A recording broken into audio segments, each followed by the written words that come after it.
நாங்கள் விழுப்புரத்துலேருந்து பாத யாத்திரை வந்துருக்கோம் திருப்பதிக்கு போகிறதுக்கு. நாங்கள் இந்த மடத்தில் வந்து தங்கணும். எங்களுக்கு எந்த காசும் எல்லா சௌகரியமும் இருக்குது. சௌகரியமா யாரும் எதுவும் காசு கேட்கல. நாங்கள் நல்லா சந்தோஷமாக இருக்கிறோம். நைட்டு சாப்பாடு எந்த பயமும் இல்லாமல் எந்த பயம் இல்லாத நல்லா தங்கி இருந்தோம்.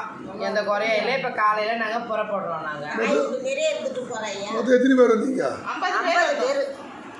தண்ணி வசதி எல்லாம் எல்லாமே நல்லா இருக்கு. தண்ணி எல்லாமே நல்லா கவனிச்சாங்க. நல்லா பார்த்துக்கினாங்க எங்களை. கரண்ட் வசதி குறையும் இல்லை. ஒரு குறையும் கிடையாது. ஜெய் மாதாக்கு பாரத மாதாவுக்கு ஜெய். பாரத மாதாவுக்கு ஜெய். பாரத மாதாவுக்கு ஜெயம். ஸ்ரீராம ஜெயம். ஸ்ரீராம ஜெயம். ஸ்ரீராம ராம ஜெயம். ஸ்ரீராம ஜெயம். ராம ஜெயம். ஸ்ரீராம ஜெயம். இந்து மதத்தை காப்பாற்றுறதுக்கு என்ன பண்ணணும்? பாரத மாதாவுக்கு ஜெய்.